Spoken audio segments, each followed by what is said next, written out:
Y hallando a ciertos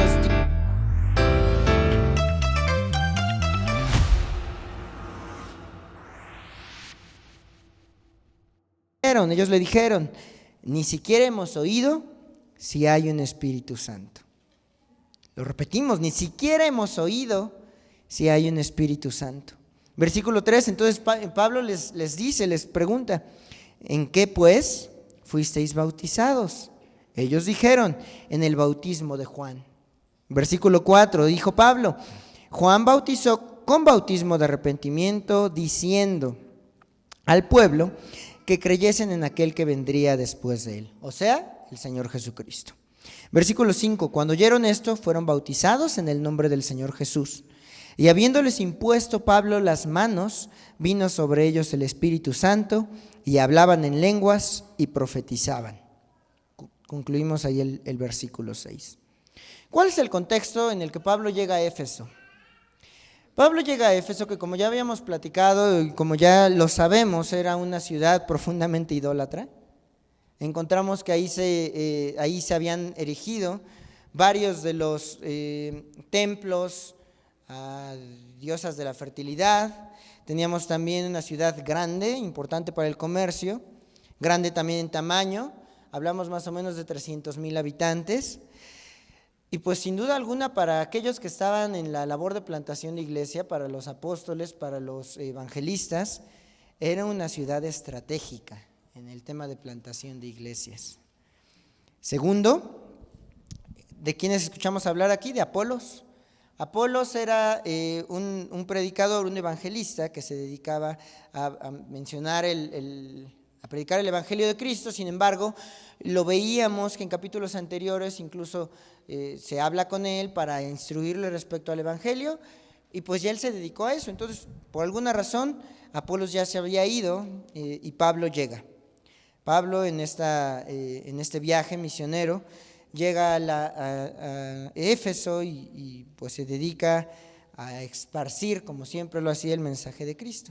Sin embargo, el personaje central de este relato, también del personaje central del libro de los Hechos, y también quizás el personaje central en nuestro diario vivir en la vida cristiana, es el Espíritu Santo.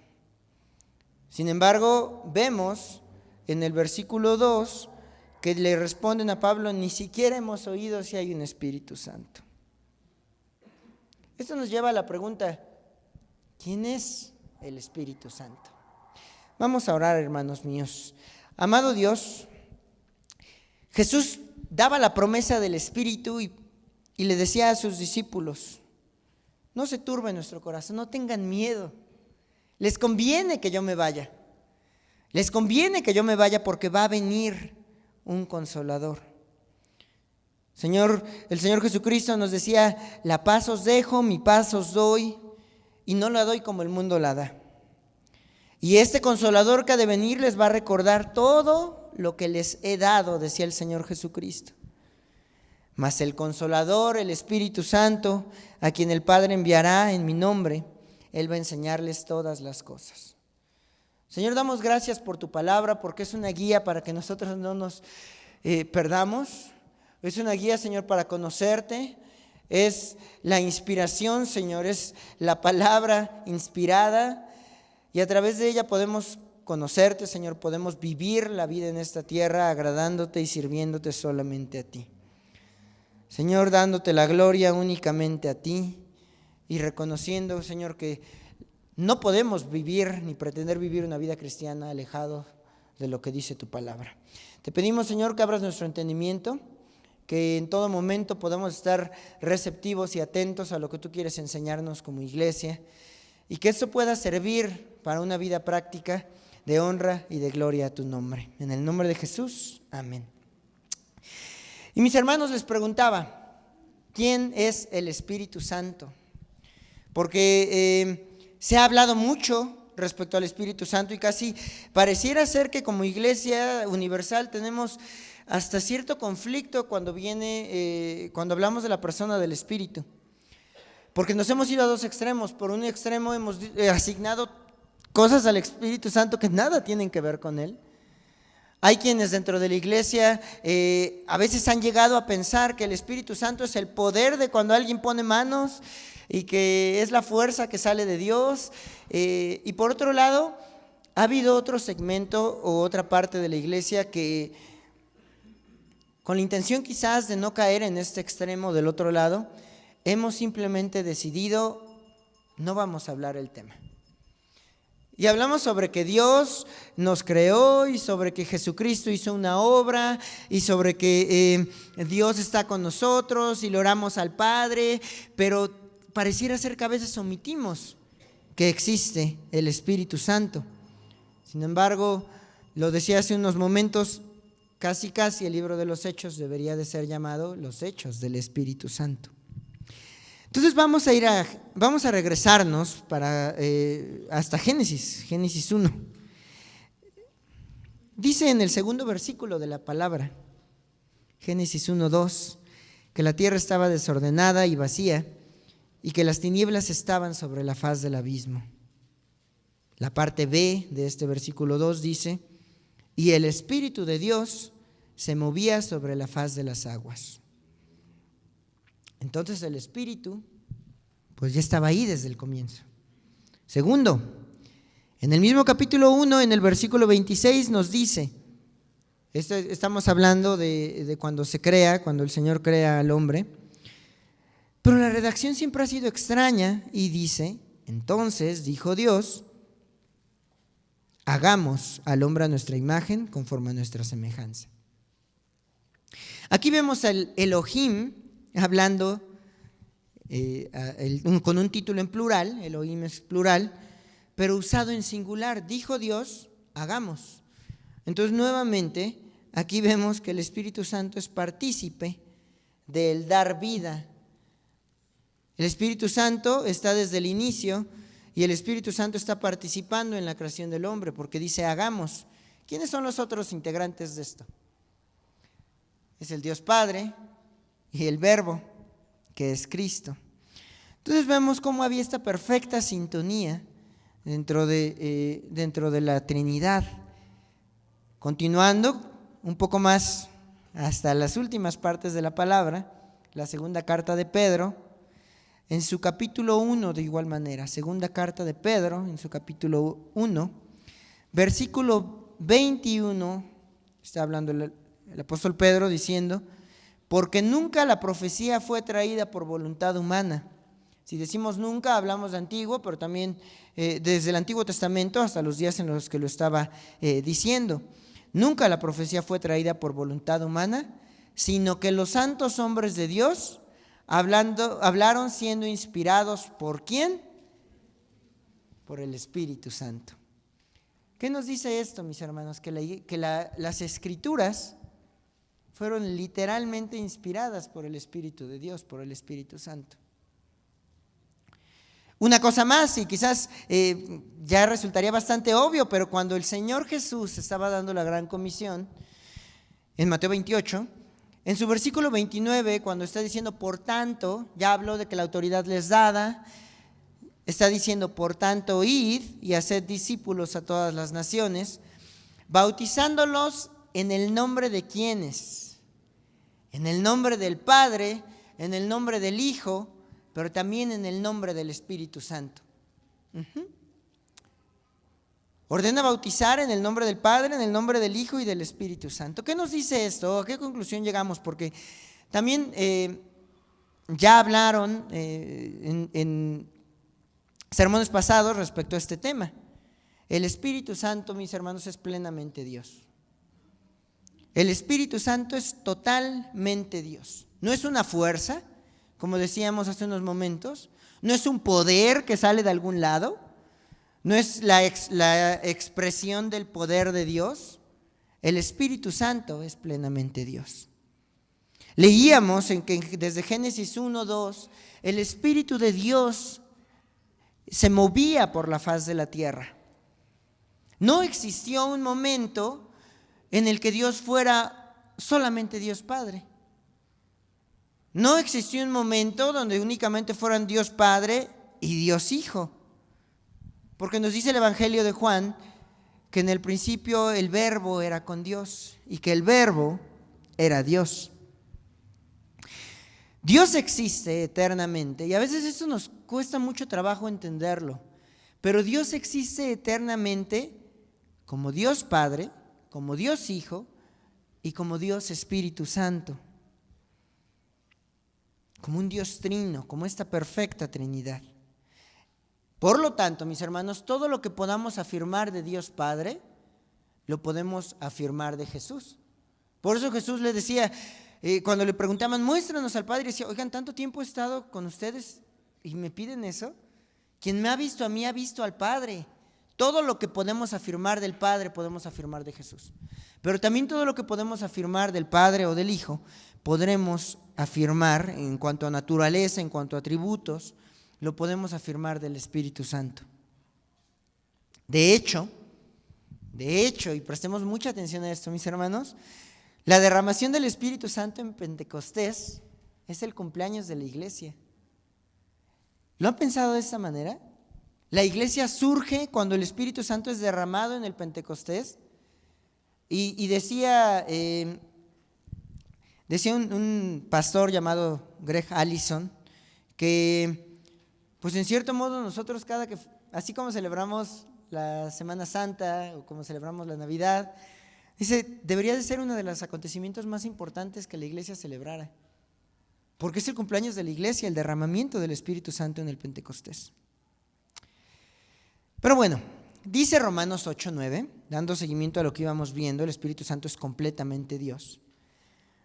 ¿Pero qué tanto? Dice Romanos 8:9, mas vosotros no vivís según la carne, sino según el Espíritu. Atentos aquí a la redacción que da. Si es que el Espíritu de Dios mora en vosotros. El Espíritu de Dios. ¿Continuamos? Y si alguno no tiene el Espíritu de Cristo, no es de él. Yo no creo que Pablo se haya equivocado al escribir esto y haya dicho, pues ponle Espíritu de Dios y luego Espíritu de Cristo. Porque hablamos de que toda la palabra es inspirada. Entonces, dense cuenta de la perfecta unión de la Trinidad. Dense cuenta del perfecto funcionamiento coordinado que tienen el Padre, el Hijo y el Espíritu Santo. Volviendo al verso base, leíamos que les pregunta Pablo que si recibieron el Espíritu Santo cuando creyeron, y ellos le dicen, ni siquiera sabemos si hay un Espíritu Santo. Mi hermano, lo que marca la diferencia verdadera entre un cristiano, y hablemos de cristianos, ya dejando a un lado este tema del trigo y la cizaña, hablemos de verdaderos cristianos, lo que marca la diferencia entre un verdadero cristiano y un no creyente, un incrédulo, no es su profesión de fe, no es lo que podamos decir de, pues yo creo tal cosa, o les narro la historia del Evangelio. Hay mucha gente que tiene profesiones de fe casi iguales, o si no es que las mismas a las que profesa un cristiano. Tampoco es el conocimiento de las Escrituras, porque hay mucha gente que conoce las Escrituras más que tú y yo, y no es cristiana. Hay muchos incluso que en universidades en Estados Unidos o en Europa, donde existen dentro de universidades laicas el estudio teológico, hacen su tesis respecto a la falla, al error en las Escrituras, y no por eso son cristianos. Entonces, la diferencia no es tampoco el conocimiento que tengamos de la palabra. La central diferencia, y esto aprendámonoslo y tengámoslo presente en nuestra cabeza, la principal diferencia que existe entre un cristiano y un no creyente es la morada o no del Espíritu Santo. ¿Por qué? Porque es esta morada del Espíritu Santo lo que hace que haya coincidencia y que haya concordancia y que haya sentido en que se dé un estilo de vida distinto.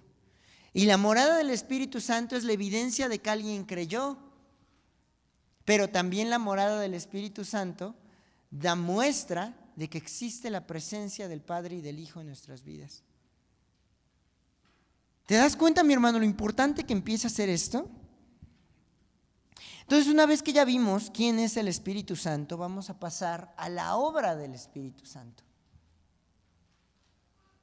Continuamos con el versículo 2, cuando les estábamos leyendo, que Pablo les pregunta que si recibieron el Espíritu Santo, y ellos dicen, ni siquiera hemos oído si hay Espíritu Santo. ¿Qué vio Pablo? No sabemos. A veces las narraciones en Hechos, como que sentimos que pudieran darnos más, sin embargo, nuevamente son inspiradas. No pudiéramos decir como que algo les faltó. No sabemos qué es lo que vio Pablo. Pero quizás Pablo llegó a un silogismo bastante sencillo y bastante lógico. ¿Sabes si recibiste el Espíritu Santo o no? ¿Saben si el Espíritu Santo? Ellos dicen, no sabemos ni siquiera si hay Espíritu Santo. Por consecuencia, ¿cómo podría morar en ellos el Espíritu Santo si ni siquiera sabían que había un Espíritu Santo? Continúa en el versículo 3 y Pablo les dice, ¿en qué pues fuisteis bautizados? Ellos le dijeron, en el bautismo de Juan. Y Pablo les responde, Juan bautizó con bautismo de arrepentimiento, diciendo al pueblo que creyeran en aquel que había de venir, que era Cristo. Ahí vamos hasta el versículo 4. Pablo les hace una segunda pregunta. Casi es como si Pablo supiera, ya sé lo que está pasando. Ustedes no han sido bautizados con el Espíritu Santo. Ustedes no son creyentes. Ustedes no son verdaderos creyentes del Evangelio de Cristo. Y Pablo les aclara, el bautismo de Juan tenía otro propósito. Vamos a meternos tantito en el tema del bautismo. Y vamos a ver tres cosas. El bautismo de Juan, el bautismo en el Espíritu Santo y el bautismo local que hacemos como iglesia. ¿Cuál era el bautismo de Juan? Les anticipamos. El bautismo de Juan no es como nosotros nos bautizamos. Juan es quizás el último profeta del Antiguo Testamento.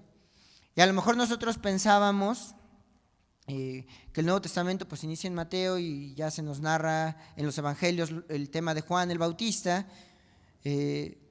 pero todavía eso es parte del Antiguo Pacto.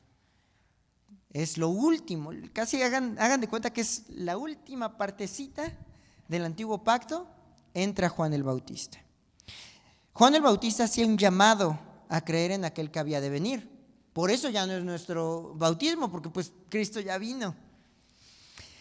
Sin embargo, el Antiguo Pacto, ¿cuándo se acaba? ¿Cuándo diríamos que se acaba el Antiguo Pacto e inicia el Nuevo? ¿Cuándo deja de ser válido esto de que Juan predicaba? Pues vino Cristo, y Cristo menciona en la institución de la Santa Cena, dice tal cual, este es el nuevo pacto en mi sangre. Ese es el momento donde, para fines prácticos, empieza el nuevo pacto.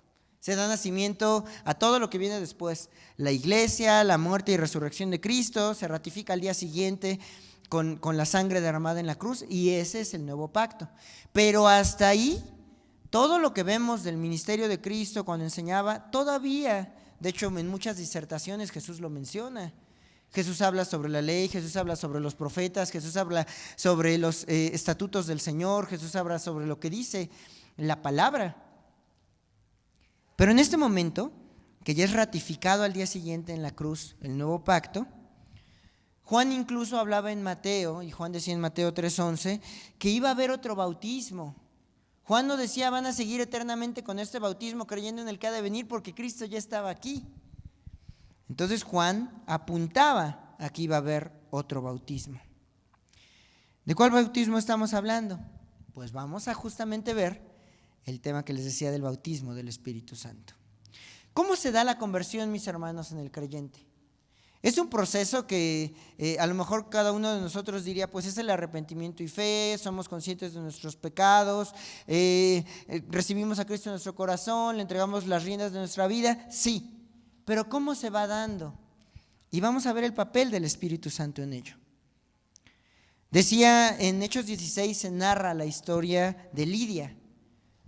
Resulta que juntan a varias mujeres que están escuchando la palabra del Señor, y de repente en Hechos 16, en el versículo 14, vemos lo que como iglesia conocemos como la regeneración.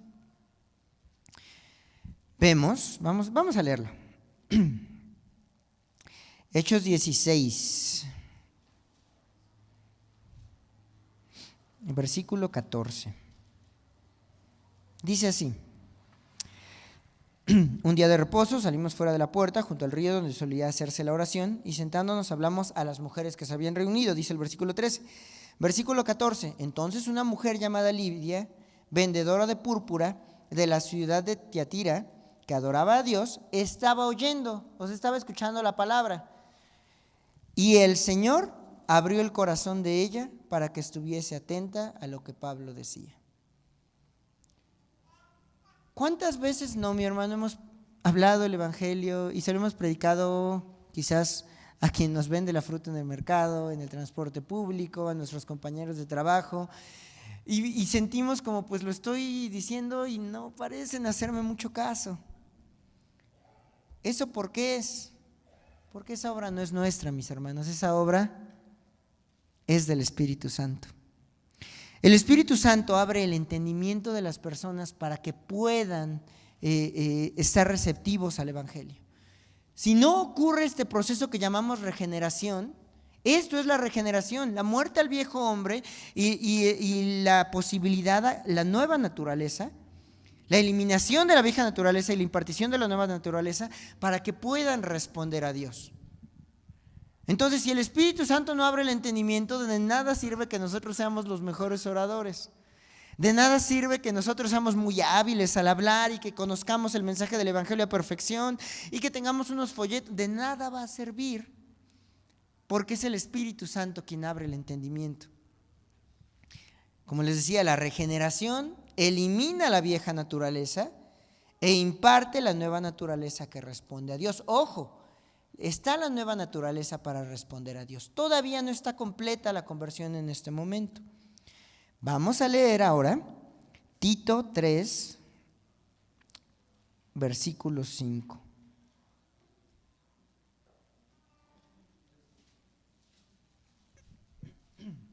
Dice así el versículo 5 de Tito 3. Está hablando sobre la justificación. Nos salvó, no por obras de justicia que nosotros hubiéramos hecho, sino por su misericordia, por el lavamiento de la regeneración, lo que mencionábamos, el eliminar la vieja naturaleza e impartir la nueva naturaleza, y por la renovación en el Espíritu Santo. Esta es la confirmación del proceso de regeneración que se da al momento de la conversión. ¿Qué pasa después?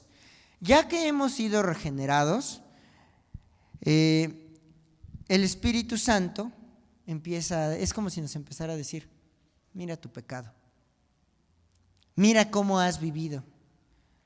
Y antes no nos dábamos cuenta, antes pensábamos que eso era normal, pero como ya tenemos una nueva naturaleza, el Espíritu empieza a decirnos: mira el pecado, allí está el pecado, ese es el pecado en tu vida.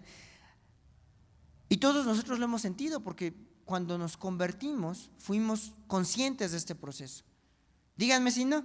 Entonces todos fuimos conscientes de ver nuestro pecado, cómo habíamos estado viviendo, que era imposible que pudiéramos haber vivido de otra manera, pero el Espíritu abrió nuestros ojos. El Espíritu nos da convicción de pecado, pero también después de decirnos: mira cómo estás, mira cómo has vivido, mira cómo ha sido tu vida delante de los ojos del Señor, el Espíritu nos dice: ¿pero qué crees? Hubo un sacrificio. Hubo un sacrificio perfecto y puedes recibir perdón de pecados. Cristo puede perdonar tus pecados pueden ser perdonados por la obra de Cristo. Nuevamente, qué maravilloso, ¿no? Que el Padre va a perdonar nuestros pecados por la obra que hizo Cristo, y quien nos convence de eso, ¿quién es? El Espíritu Santo. Escuchamos el Evangelio. Ya que fuimos regenerados, escuchamos el Evangelio y llega el momento clave de la conversión, el momento del arrepentimiento y la fe, donde el Espíritu mueve nuestra voluntad para convencernos de arrepentirnos. Pero también el Espíritu mueve nuestra voluntad para convencernos de depositar nuestra confianza en la persona de Cristo. Recordemos que aquí obran tres elementos. El elemento intelectual: yo soy consciente de que mi pecado me aleja de Cristo. Soy consciente de que mi pecado está mal. Soy consciente de que mi pecado es vergonzoso delante de los ojos de Cristo. Pero también un elemento emocional.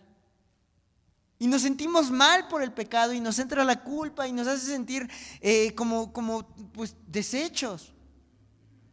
Pero también tiene un elemento de la voluntad. Por eso hablábamos de que el Espíritu Santo mueve nuestra voluntad hacia el arrepentimiento. ¿Y cuál es esta voluntad? Decir, voy a alejarme de este pecado. Voy a marcar un punto y aparte y no voy a volver atrás. Como lo decía la canción, no vuelvo atrás. Lo mismo ocurre con la fe. Hay un elemento intelectual que nos hace darnos cuenta de que solamente a través del sacrificio de Cristo es que nosotros podremos ser perdonados de estos pecados. Un elemento emocional que nos dice, mi agradecimiento es tanto, mi respuesta es tanta con el Señor, que nos lleva al elemento de la voluntad, donde decimos, entregamos y depositamos nuestra confianza en el Señor. Hasta este momento ya vimos que el Espíritu Santo obró nuestra regeneración, dio convicción de pecado a través de la predicación del Evangelio y también está involucrado en el arrepentimiento y fe. ¿Qué ocurre cuando nosotros creemos en Cristo? Lo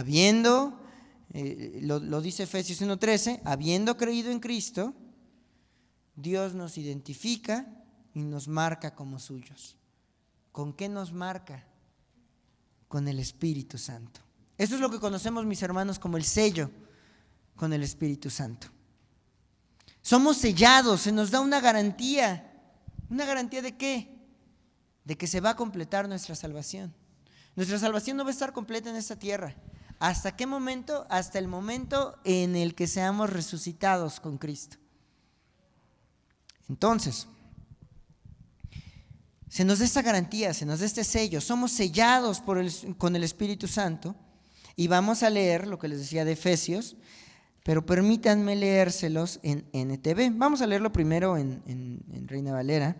Dice el versículo 13 de Efesios 1, en Él también vosotros, habiendo oído la palabra de verdad, el evangelio de vuestra salvación, habiendo creído en Él, los pasos que ya vimos, la regeneración, el evangelio y la respuesta de arrepentimiento y fe, fuisteis sellados con el Espíritu Santo de la promesa. Vamos a leerlo, se los voy a leer en NTV. Dice así: y ahora ustedes, los gentiles, también han oído la verdad, la buena noticia de que Dios los salva. Además, cuando creyeron en Cristo, Dios los identificó como suyos al darles el Espíritu Santo, el cual había prometido tiempo atrás. Había una promesa del Espíritu Santo. Había una realidad palpable que Jesús dijo que iba a venir un consolador. ¿Cuándo se hace realidad esto? Habiendo creído. Entonces, el Espíritu Santo abrió nuestro entendimiento a través de la regeneración. El Espíritu Santo nos dio convicción de pecado a través del Evangelio. El Espíritu Santo movió nuestra voluntad con el arrepentimiento y la fe y se da nuestra conversión. Dada nuestra conversión, somos sellados con el Espíritu Santo.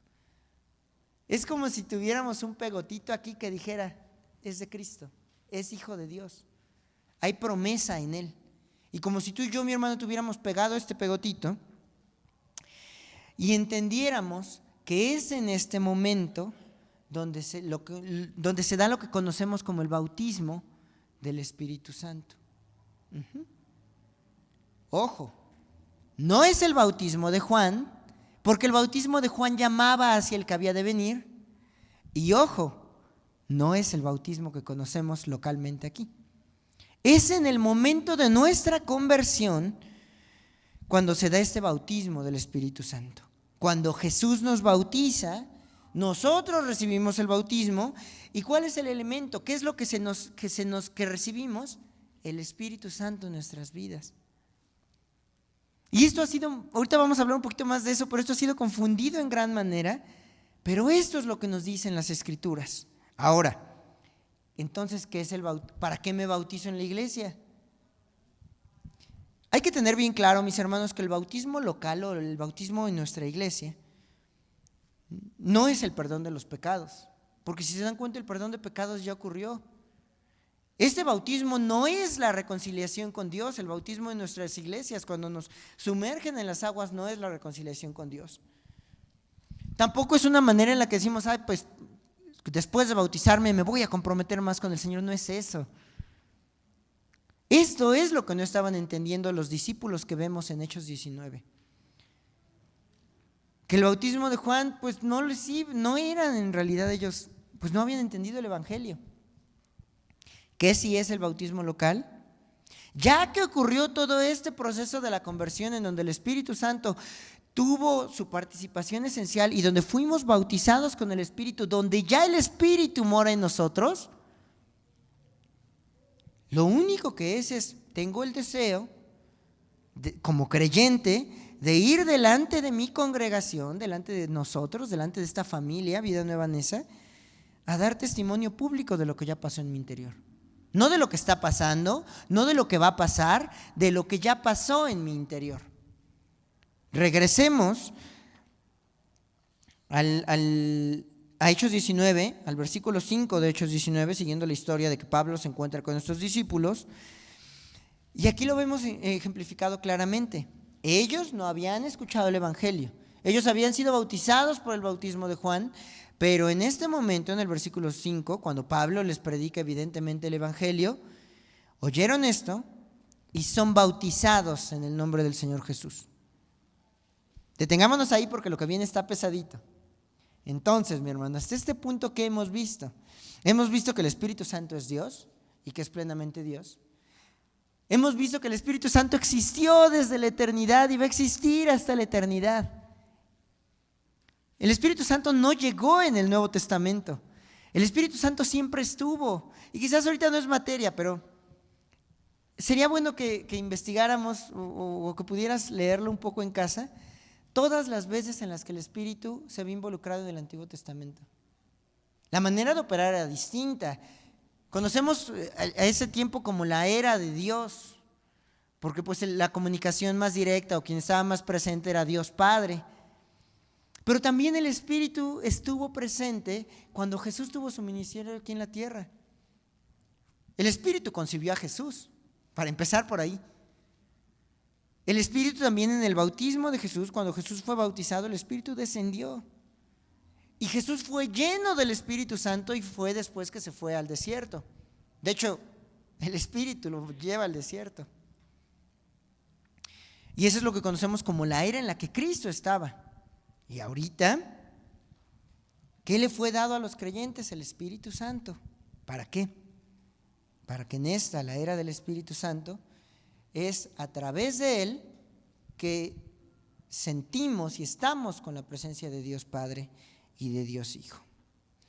Ha habido una concepción errónea, una concepción difícil respecto a estos términos, lo que es el bautismo del Espíritu Santo, que como ya dijimos, es que el Espíritu llega a morar en nosotros y es diferente del bautismo de Juan y es diferente del bautismo local que hacemos en nuestra iglesia.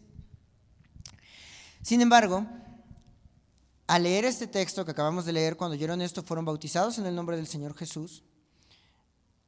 Al haber ocurrido esto en el texto, muchos concluyeron que el bautismo del Espíritu Santo era hablar en lenguas. Porque dice aquí que Pablo les pone las manos, vino sobre ellos el Espíritu y hablaron en lenguas y profetizaron. De hecho, mis hermanos, hay mucha gente que llegó a pensar que el bautismo del Espíritu Santo en la conversión era una experiencia y que después llegaba otra en la que todo cristiano tenía que vivir y si no la vivía no era cristiano.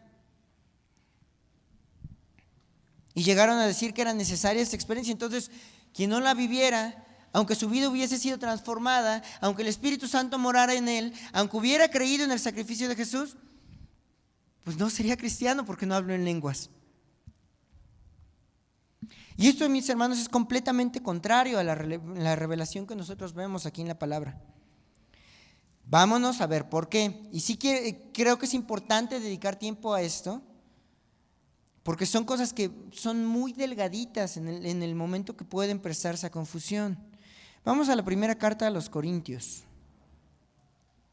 En la primera carta a los Corintios, Pablo está hablando en el capítulo 12 sobre los dones espirituales, que es hacia allá, hacia donde vamos. Habla en el 1 Corintios, capítulo 12, versículo 13, dice lo siguiente.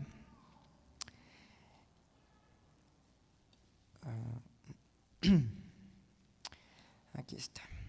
Dice lo siguiente: porque por un solo espíritu fuimos todos bautizados. Lo que ya hablamos, el bautismo del Espíritu Santo. Siendo muchos, son un solo cuerpo. ¿Cuál es el cuerpo? La iglesia. Siendo muchos, porque por un solo espíritu fuimos todos bautizados en un cuerpo, que es la iglesia, sean judíos o griegos, sean esclavos o libres, y a todos se nos dio a beber de un mismo espíritu. ¿Cuándo? En el momento de nuestra conversión. Cuando el Espíritu Santo comienza a morar en nosotros.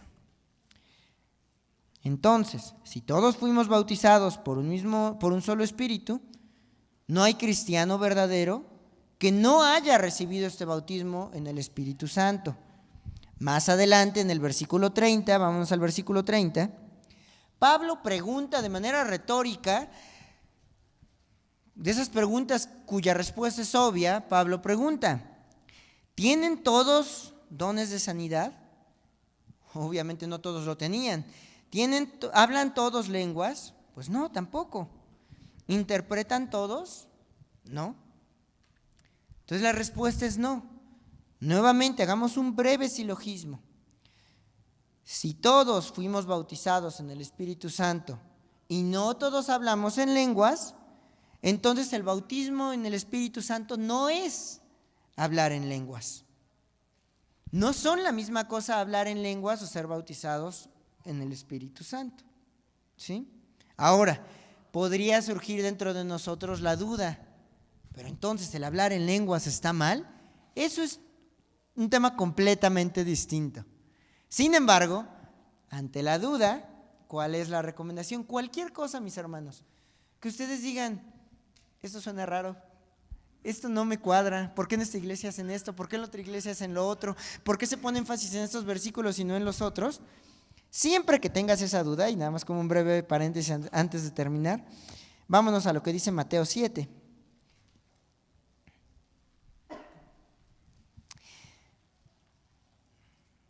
¿Por qué? Porque idóneamente lo primero sería cualquier cosa que escuches desde este púlpito o en otro púlpito, o que escuches en YouTube, o que te diga un hermano, o que veas en un folleto, todo debe ser puesto a la luz de las Escrituras. Sin embargo, si usted me dijera, mi hermano, es que yo toda mi vida crecí enseñando tal cosa, o vi experiencias sobrenaturales del Espíritu, ¿qué nos dice Mateo 7:15? Guardaos de los falsos profetas que vienen a vosotros con vestidos de ovejas, pero por dentro son lobos rapaces. Versículo 16, por sus frutos los conoceréis. Pregunta: ¿acaso se recogen uvas de los espinos o higos de los abrojos? Así, todo buen árbol da buenos frutos, pero el árbol malo da frutos malos. No puede el buen árbol dar malos frutos, ni el árbol malo dar buenos frutos. Todo árbol que no da buen fruto es cortado y echado al fuego. Así que, por sus frutos los conoceréis. ¿Cómo podemos evaluar este tipo de cosas? ¿Qué frutos da? ¿Hacia dónde nos lleva? ¿Es contrario a las Escrituras? ¿Va conforme a las Escrituras? ¿Sirve para la iglesia? ¿Edifica a los santos? ¿Qué fruto da cada una de las manifestaciones que nosotros vemos? Y bueno, volviendo al texto, ya vimos que el Espíritu Santo ha tenido una labor desde la eternidad. Ya vimos que el Espíritu Santo tiene una labor crucial en nuestra conversión. Pero ¿qué pasa después? El Espíritu Santo también tiene una labor crucial para equiparnos, siendo quizás la más conocida, los dones del Espíritu Santo.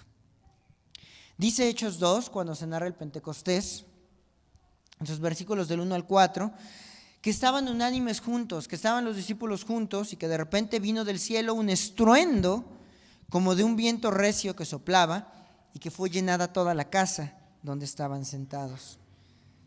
El versículo 3 de Hechos 2 dice: se les aparecieron lenguas repartidas como de fuego, asentándose sobre cada uno de ellos. Versículo 4, y fueron todos llenos del Espíritu Santo y comenzaron a hablar en otras lenguas según el Espíritu Santo les daba que hablasen. Un breve paréntesis aquí. Nunca vemos en la palabra una instrucción o una orden de replicar esto. Eso sí, hay que ser muy claros y muy enfáticos. Este acontecimiento es un acontecimiento que marcó el inicio de la iglesia, marcó la vida de los apóstoles y los capacitó para entender varias cosas. Sin embargo, ese mismo Espíritu Santo que fue derramado en el Pentecostés es el mismo que fue derramado sobre cada uno de nosotros, sobre cada uno de los creyentes. Y fueron llenos del Espíritu Santo, decía. El Espíritu Santo, mis hermanos, elige qué dones nos van a dar. Él nos da, es por Él que se nos dan los dones. Y mencionábamos hace poco en una clase que el Espíritu Santo es quien nos marca, quien ha dado los dones a cada uno de nosotros y quien ha de marcar el uso de estos dones. Cada uno de nosotros ya debería de conocer qué dones le han sido dados y cómo estos pueden ser usados para la edificación de la iglesia. Dice en la primera carta a los Corintios, por tiempo no la vamos a leer, pero la primera carta a los Corintios 12, en su versículo 7, dice que es el Espíritu Santo quien los da. ¿Y para qué los da? Para edificación de la iglesia. ¿Cómo estamos usando los dones que nos dio el Espíritu Santo? ¿Sabemos qué dones nos dio? ¿Sabemos, mis hermanos, para qué? ¿Los estamos usando con el hermano que tienes al lado?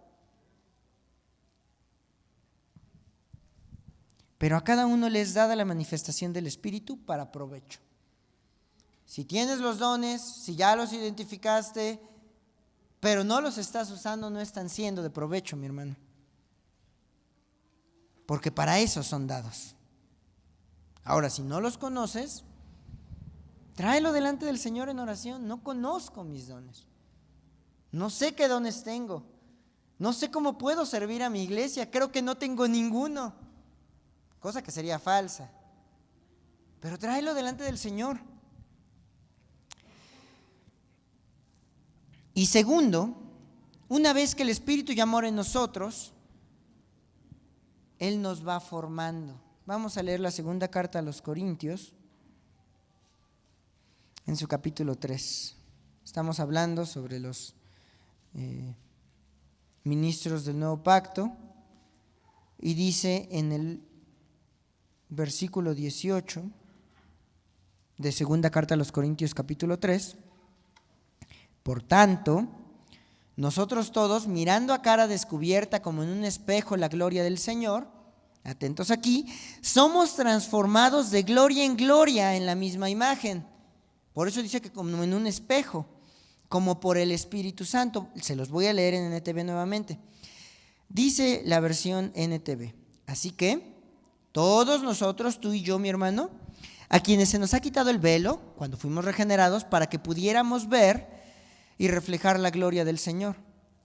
El Señor, quien es el Espíritu, nuevamente esta perfecta Trinidad, nos hace más y más parecidos a Él a medida que somos transformados a su gloriosa imagen. Es el Espíritu Santo, hermanos míos, quien nos madura, quien nos va madurando como parte de este proceso de santificación. Somos transformados continuamente para parecernos más a Él. ¿Y cómo es el Espíritu? Gálatas 5 nos dice cómo es el Espíritu. Gálatas 5 en su versículo 19 está hablando y poniendo en contraste las obras de la carne versus las obras del Espíritu. Nos deja muy claro, dice el versículo 19, manifiestas son las obras de la carne. Las obras de la carne son adulterio, fornicación, inmundicia, lascivia, idolatría, hechicerías, enemistades, pleitos, celos, iras, contiendas, disensiones, herejías, envidias, homicidios, borracheras, orgías y cosas semejantes a estas, acerca de las cuales os amonesto, como ya os lo he dicho antes, que los que practican tales cosas no heredarán el reino de los cielos. Mas el fruto del Espíritu es amor, gozo, paz, paciencia, benignidad, bondad, fe, mansedumbre y templanza. Agrega Pablo, contra tales cosas no hay ley. Mi hermano, esta es la manera idónea para evaluar si andamos en el Espíritu. ¿Qué hay en nosotros? En nuestra vida como iglesia. ¿Hay envidias? ¿Hay iras? ¿Tenemos contiendas? ¿Hay disensiones? ¿Hay pleitos? ¿Hay celos? ¿Hay enemistades? ¿Hay gente con la que no me hablo en esta iglesia? En mi vida personal, ¿hay idolatría? ¿Estoy amándome más a mí que al Señor? ¿Hay adulterio? ¿Hay fornicación? ¿Hay inmundicia en mi vida personal? ¿O podemos ver en nuestra iglesia y en nuestra vida personal el amor de Cristo reflejado a través de su Espíritu? ¿O podemos ver que hay paz en cómo nos conducimos?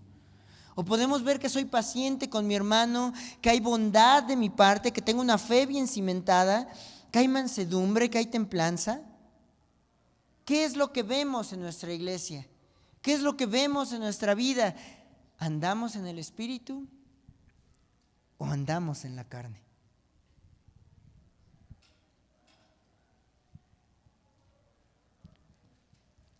¿Se refleja en nuestra vida el fruto del Espíritu? Y mi hermano, por último, hay dos cosas seguras que nosotros podemos ver. Ya vimos que el Espíritu Santo es Dios. Ya vimos su obra en nuestra conversión. Ya vimos que es Él quien nos regenera, que somos sellados con el Espíritu Santo, y ya vimos que Él nos administra los dones y nos madura en nuestra vida cristiana para parecernos más a Cristo. Pero hay dos cosas que podemos tener seguras a través de Él. La primera es que el Espíritu Santo, el mismo Espíritu, da testimonio a nuestro espíritu de que somos hijos de Dios.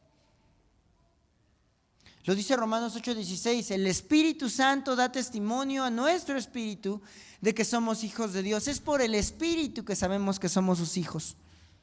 Y si somos hijos, herederos. Y si herederos, coherederos con Cristo. Mi hermano, hay promesa del Señor por parte de su Espíritu de que seremos perseverados. Hay promesa de que no perderemos nuestra salvación porque no dependerá de nuestras obras. Son las primicias, el Espíritu Santo. El Espíritu Santo es la garantía de que tú y yo nos vamos a encontrar con nuestro Señor y que se ha de completar esa salvación. ¿Por qué? Porque estamos sellados. Lo que comentábamos del pegotito. Somos hijos de Dios, lo sabemos por el Espíritu, somos coherederos con Cristo, hay una promesa sobre nuestra vida y hemos de ser perseverados de aquí a que se complete nuestra salvación. Sin embargo, asimismo, hay una cosa llamada la llenura del Espíritu Santo, que a diferencia del bautismo con el Espíritu, que es una cuestión de una sola ocasión, la llenura es una experiencia repetitiva en nuestras vidas que depende de qué, de qué tanto nosotros permitamos el control al Espíritu. Decía Pablo en Efesios 5:18, no se embriaguen con vino, sino que sean llenos del Espíritu Santo. Es un mandato a cada uno de los cristianos, y sin embargo hay muchas veces que no todos experimentan esta llenura. Y esta llenura, ¿por qué no se experimenta? Porque esta llenura es en medida que nosotros cedamos el control al Señor. Y cuando estemos llenos del Espíritu Santo vamos a vivir conforme al fruto del Espíritu Santo. Y vamos a dar muerte a la carne, y todo lo que parecía imposible va a hacerse posible por medio del Espíritu Santo y su llenura. ¿Se imagina qué increíble y qué grandioso es todo este asunto? Pero también, ¿te imaginas, mi hermano, lo mucho que necesitamos al Espíritu Santo en nuestras vidas? Porque si no entendemos esto, las obras de la carne se van a hacer manifiestas en nuestra vida. Y por más que luchemos, vamos a vivir en fornicación, en inmundicia, en idolatría, en enemistades, en pleitos, en celos, en contiendas, en iras, en disensiones. Porque nosotros solos no podemos. Por eso Cristo dijo, les conviene que yo me vaya, porque va a venir un consolador. Cristo es Dios con nosotros. ¿Cómo no? Cristo iba a decir, les conviene que me vaya, para que ahora sea Dios en nosotros. Por eso el Espíritu Santo mora en nosotros, por eso no se nos va, porque ya fuimos sellados. Necesitamos ceder el control de nuestra vida al Espíritu. Dejar de minimizarlo y pensar que es una fuerza, pero al mismo tiempo entender que es Dios y la labor que el Espíritu Santo lleva. Es algo que conocemos teológicamente quizás como las apropiaciones, porque hay labores que lleva el Padre más específicamente, hay labores que lleva el Hijo más específicamente y hay labores del Espíritu Santo, pero siempre están ahí. Tú y yo sabemos que Cristo y el Padre están con nosotros porque el Espíritu Santo está con nosotros. Y quizás esta es la labor principal, mostrar la evidencia de la presencia de Dios Padre y de Dios Hijo en el mundo, pero mucho más en su iglesia. Necesitamos al Espíritu Santo. Amado Dios, reconocemos, Señor, la perfección de tu Trinidad. Señor, por eso oramos al Padre, por eso oramos en el nombre de Jesús y por eso oramos en el Espíritu.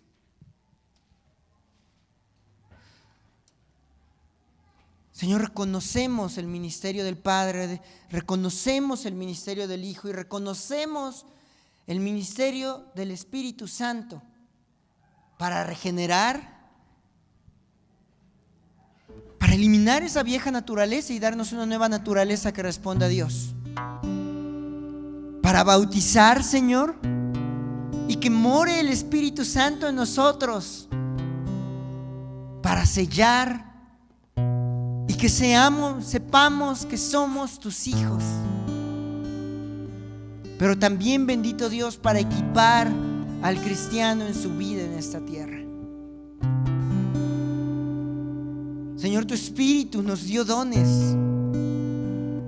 Y tu Espíritu, Señor, con emociones, con voluntad, con personalidad, fue quien decidió qué don iba a tener cada uno de nosotros para edificar tu iglesia, para darte la gloria, para darte la alabanza, Señor.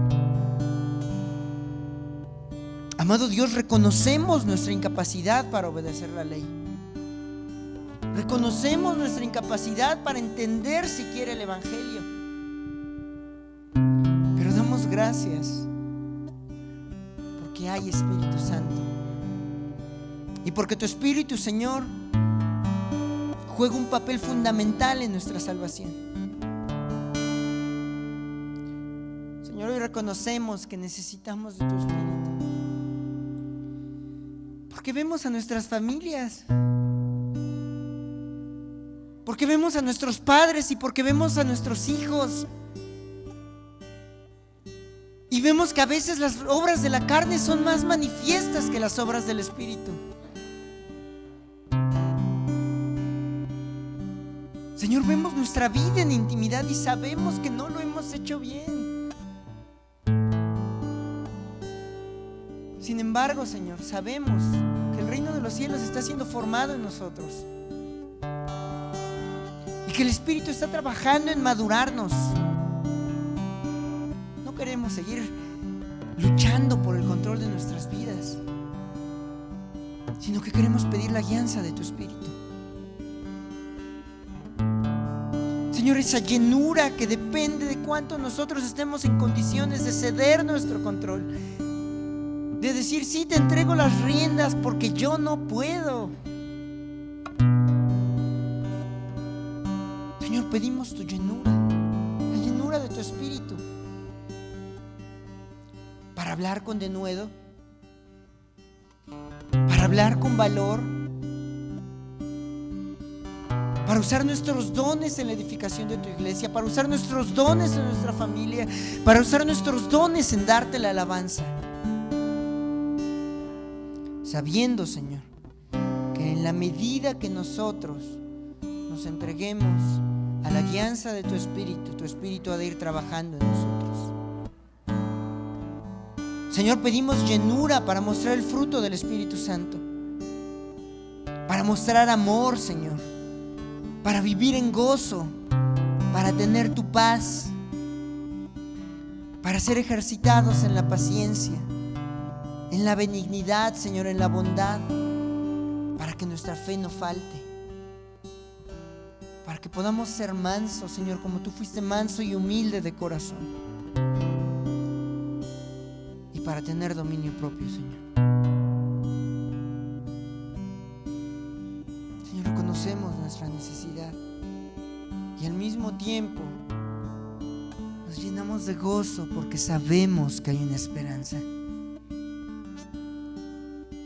Toda esa labor que tu Espíritu está haciendo en nosotros, Señor, lleva una esperanza. Una esperanza de que hemos de ser perseverados hasta el día de Jesucristo. Una esperanza de que seremos madurados, aunque fallemos, Señor, aunque nos sintamos incapaces, vamos a ser perseverados. Una esperanza de que nos vamos a encontrar contigo y que tenemos seguridad de nuestra salvación.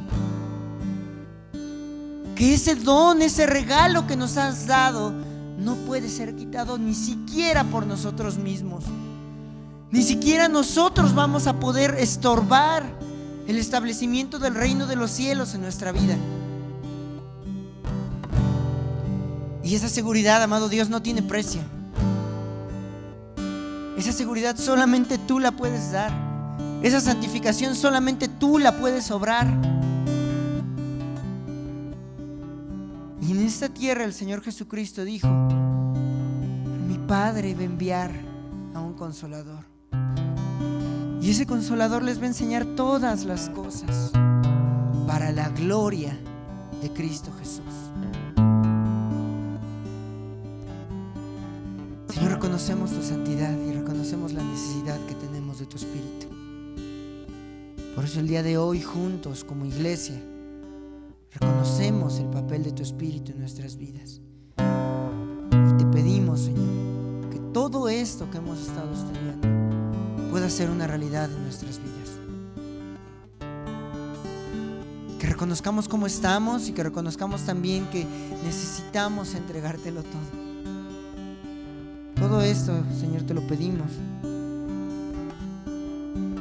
dando un vistazo a nuestra vida, dando un vistazo a nuestra realidad, a nuestras familias, a aquellos momentos que no queremos que nadie vea,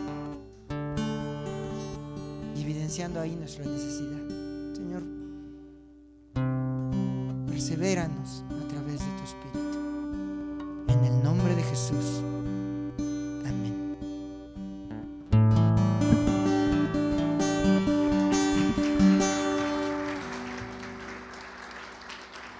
Sí. Bueno, hermanos, vamos a pasar a nuestro devocional de los diezmos y de las ofrendas. Y vamos a leer 2 de Corintios, capítulo 8, del versículo 1 al versículo